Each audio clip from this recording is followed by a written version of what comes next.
ನಡಿ, ಈಗ ಶುರು ಮಾಡೋಣ.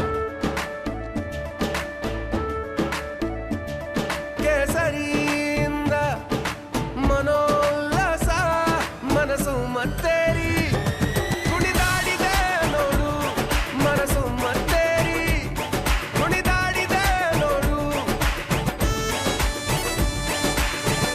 ಕ್ಷಣ ಕ್ಷಣವೂ ಆಚರಿಸಿ ಕೇಸರಿ ಹಬ್ಬ. ವಿಮಲ್ ಬಾಯಲ್ಲಿ ಹೇಳಿ ಕೇಸರಿ. ವಾಲ್ಮೀಕಿ ನಿಗಮದ ಬ್ರಹ್ಮಾಂಡ ಭ್ರಷ್ಟಾಚಾರದ ಬಗ್ಗೆ ಹೈಕಮಾಂಡ್ಗೂ ಕೂಡ ಮಾಹಿತಿಯನ್ನ ಕೊಟ್ಟಿದ್ದಾರೆ. ಹೈಕಮಾಂಡ್ ಮುಖ್ಯಮಂತ್ರಿಗಳು ಮತ್ತೆ DCMಗೆ ಈ ವಿಚಾರವನ್ನ ಬಿಟ್ಟಿದ್ದಾರೆ. ಇವತ್ತು ಸಭೆ ಆದ ನಂತರ ಮುಖ್ಯಮಂತ್ರಿಗಳು ಮತ್ತೆ ಉಪಮುಖ್ಯಮಂತ್ರಿಗಳು ನಾಗೇಂದ್ರ ಅವರ ರಾಜೀನಾಮೆ ಕುರಿತಾಗಿ ಒಂದು ತೀರ್ಮಾನವನ್ನ ತೆಗೆದುಕೊಳ್ತಾರೆ.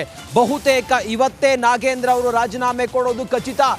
ಮುಖ್ಯಮಂತ್ರಿಗಳು ಇವತ್ತು ಒಂದು ಡಿಸಿಷನ್ ಅನ್ನ ತೆಗೆದುಕೊಳ್ತಾರೆ. ಬಿಜೆಪಿ ಇದನ್ನ ದೊಡ್ಡ ಮಟ್ಟದಲ್ಲಿ ಕಾಂಗ್ರೆಸ್ಗೆ ಅಥವಾ ಸರ್ಕಾರಕ್ಕೆ ಡ್ಯಾಮೇಜ್ ಮಾಡುವ ಪ್ರಯತ್ನದಲ್ಲಿದೆ. ಹೀಗಾಗಿ ಇದರ ಸೂಕ್ಷ್ಮತೆಯನ್ನು ಅರ್ಥ ಮಾಡಿಕೊಂಡಿರುವಂಥ ಮಾನ್ಯ ಮುಖ್ಯಮಂತ್ರಿಗಳು ಹೈಕಮಾಂಡ್ಗೆ ಮೊದಲು ಗಮನಕ್ಕೆ ತಂದಿದ್ದಾರೆ. ಹೈಕಮಾಂಡ್ ಇದನ್ನು ಬಹಳ ಸೀರಿಯಸ್ ಆಗಿ ಪಡೆದುಕೊಂಡಿದೆ. ಮುಖ್ಯಮಂತ್ರಿಗಳ ನಿರ್ಧಾರಕ್ಕೆ ಬಿಟ್ಟಿದ್ದಾರೆ. ನೀವೇ ತೀರ್ಮಾನ ತೆಗೆದುಕೊಳ್ಳಿ ಅಂತ ಹೇಳಿದ್ದಾರೆ. ಮತ್ತು ಕ್ಯಾಬಿನೆಟ್ನ ಸಚಿವರುಗಳು ಅಥವಾ ಸದಸ್ಯರುಗಳು ಕೂಡ ಹೇಳೋ ಹಾಗೆ ತಪ್ಪಿತಸ್ಥರು ಯಾರಿದ್ದಾರೆ ಅವರ ವಿರುದ್ಧ ಕಠಿಣ ಕ್ರಮ ಆಗಲಿ ಅಂತ ಹೇಳಿದ್ದಾರೆ. ಹಾಗಾಗಿ ಹಲವಾರು ವಿಷಯಗಳನ್ನು ನಿನ್ನೆ ಹಿರಿಯ ಮಂತ್ರಿಗಳ ಸಭೆಯಲ್ಲಿ ಚರ್ಚೆ ಮಾಡಿದ್ದೇವೆ. ನಾಗೇಂದ್ರ ಅವರ ವಿಷಯವೂ ಸಹಿತ ಒಂದು ಚರ್ಚೆ ಬಂದಿತ್ತು. ಅದ್ರ ಬಗ್ಗೆ ತಾವು ಕಾದು ನೋಡಿ, ಅದ್ರ ಬಗ್ಗೆ ಚರ್ಚೆ ಮಾಡಿದ್ದೇವೆ. ತಾವು ನಮ್ಮ ಪಕ್ಷದ ನಿರ್ಣಯವನ್ನು, ನಮ್ಮ ನಾಯಕರ ನಿರ್ಣಯಗಳನ್ನು ಕಾದು ನೋಡಿ. 180 ಕೋಟಿ ಜನಸಾಮಾನ್ಯರ ಹಣ ಅದು ಗೋಲ್ಮಾಲ್ ಮಾಡಿದ್ದಾರೆ ಅಂತ ಹೇಳಿದ್ರೆ ಅವ್ರಿಗೆ ಶಿಕ್ಷೆ ಆಗಲೇಬೇಕು. ಅವ್ರು ಎಷ್ಟೇ ದೊಡ್ಡವ್ರು ಇರಲಿ, ಅದಕ್ಕೇನು ರಾಜಿ ಇಲ್ಲ. ತನಿಖೆ ಆದ ನಂತರ, ವರದಿ ಬಂದ ನಂತರ ಅದ್ರ ಬಗ್ಗೆ ಕ್ರಮ ಆಗ್ತದೆ. ಎಲ್ಲ ಆಚೆ ಬರುತ್ತೆ. ತಪ್ಪು ಯಾರು ಮಾಡಿದ್ರು ತಪ್ಪೆ. ನಮ್ಮ ಅವಧಿನಲ್ಲಿ ತಪ್ಪಾಗಿದ್ರು ತಪ್ಪೆ, ಅವ್ರ ಅವಧಿನಲ್ಲಿ ತಪ್ಪಾಗಿದ್ರು ತಪ್ಪೆ. ತಪ್ಪನ್ನ ಸರಿ ಅಂತ ಹೇಳೋಕ್ಕಾಗೋದಿಲ್ಲ. ವಿಚಾರ ನಂಬರ್ 1. ನಂಬರ್ 2, ಕ್ಯಾಬಿನೆಟಿಂದ ರಾಜೀನಾಮೆ ತೊಗೊಳೋದು ಬಿಡೋದು ಅದು CM ಅವರ ಪರಮಾಧಿಕಾರ ಅವರಿಗಿದೆ. ಅವ್ರದ್ದಾದಂಥ ಏನೋ ಕ್ಯಾಬಿನೆಟ್ನಲ್ಲಿ ಯಾರು ಇರಬೇಕು ಯಾರು ಇರಬಾರ್ದು, is the head of the cabinet, first among equals ಅವರೇ. ಸೊ ಅವ್ರು ತೀರ್ಮಾನ ತೊಗೋತಾರೆ. ಅವರಿಬ್ಬರು ಮಾತಾಡಿಕೊಂಡು ಇದು ಪಕ್ಷಕ್ಕೆ ಏನು ಒಳ್ಳೆಯದು, ಸರ್ಕಾರಕ್ಕೆ ಏನು ಒಳ್ಳೆಯದು ಅದನ್ನು ಅವರು ಮಾಡ್ತಾರೆ. ಆದರೆ CBI ಬರ್ತಾರೆ, NIA ಬರ್ತಾರೆ ಅಂತ ಹೆದರ್ಬಿಟ್ಟು ಕೊಡೋದೇನಕ್ಕೆ? ಈಗ ಉದಾಹರಣೆಗೆ ಹೋದ ಬಾರಿ ನಮ್ಮ ಯಾರು ಜಾರ್ಜ್ ಅವರು ಈಗ ಗಣೇಶ್ ಪ್ರಕರಣದಲ್ಲಿ, DK ರವಿ ಅವ್ರ ಪ್ರಕರಣದಲ್ಲಿ ರಾಜೀನಾಮೆ ಅವರು ನೈತಿಕ ಹೊಣೆ ಹೊತ್ತು ಕೊಟ್ಟಿದ್ದಾರೆ. ಅದಾದಮೇಲೆ ಏನಾಯಿತು? CBI ಕೊಟ್ಟವಲ್ಲ.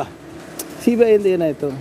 ಅವರು ನೋಡಿ, ಅವರು ನೈತಿಕತೆಯನ್ನು ತಗೊಂಡು ಅದು ನೋಡಿ ಅಲ್ಲೇನಿತ್ತು. ಇಲ್ಲ ಒಂದು ನಿಮಿಷ, ಅಲ್ಲೇನಿದೆ, ಅಲ್ಲಿ ಡೈರೆಕ್ಟಾಗಿ ಜಾರ್ಜ್ ಅವ್ರ ಹೆಸರು ಹೇಳಿದರು. ವಾಲ್ಮೀಕಿ ನಿಗಮದ ಕಚೇರಿ ಮೇಲೆ SIT ಅಧಿಕಾರಿಗಳು ಶನಿವಾರ ದಾಳಿಯನ್ನ ಮಾಡಿ ವಾಲ್ಮೀಕಿ ನಿಗಮದ ಅಭಿವೃದ್ಧಿ ಕಚೇರಿ, ಈ ಕಚೇರಿಯಲ್ಲಿರುವಂಥ ದಾಖಲೆ ಪತ್ರಗಳು, ಬ್ಯಾಂಕ್ ವಹಿವಾಟಿನ ಕೆಲ ಕಡತಗಳು ಇದೆಲ್ಲವನ್ನು ಕೂಡ ಜಪ್ತಿ ಮಾಡಿದ್ರು, ಜಾಲಾಡಿದ್ರು.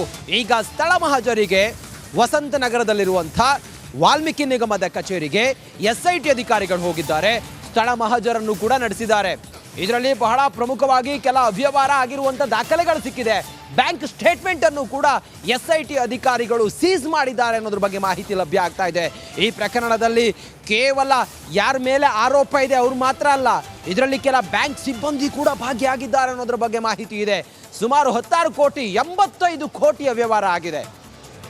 ಹೀಗಾಗಿ SIT ಅಧಿಕಾರಿಗಳು ಇದನ್ನು ಕೂಲಂಕುಷವಾಗಿ ಪಿನ್ ಟು ಪಿನ್ ತನಿಖೆಯನ್ನು ಮಾಡ್ತಾ ಇದ್ದಾರೆ. ಸ್ಥಳ ಮಹಜರನ್ನು ಮಾಡಿದ್ದಾರೆ SIT ಅಧಿಕಾರಿಗಳು. ವಾಲ್ಮೀಕಿ ನಿಗಮದ ಕಚೇರಿಗೆ ಹೋಗಿ, ವಸಂತನಗರದಲ್ಲಿರುವಂಥ ವಾಲ್ಮೀಕಿ ನಿಗಮದ ಕಚೇರಿಗೆ ಹೋಗಿ ಸ್ಥಳ ಮಹಜರ್ ಮಾಡಿದ್ದಾರೆ ಅನ್ನೋದ್ರ ಬಗ್ಗೆ ಮಾಹಿತಿ ಲಭ್ಯ ಆಗಿದೆ. ಶನಿವಾರ SIT ಅಧಿಕಾರಿಗಳು ವಾಲ್ಮೀಕಿ ನಿಗಮದ ಕಚೇರಿ ಮೇಲೆ ದಾಳಿಯನ್ನು ಮಾಡಿದ್ರು, ದಾಖಲೆಗಳನ್ನು ಪರಿಶೀಲನೆ ಮಾಡಿದ್ರು. ಸಂಪೂರ್ಣ ಕಚೇರಿಯನ್ನು ಜಾಲಾಡಿದ್ದಂಥ SIT ಅಧಿಕಾರಿಗಳ ತಂಡ ಈಗ ಸ್ಥಳ ಮಹಜರನ್ನು ಮಾಡಿದ್ದಾರೆ ಅನ್ನುವ ಮಾಹಿತಿ ಲಭ್ಯ ಆಗ್ತಾ ಇದೆ.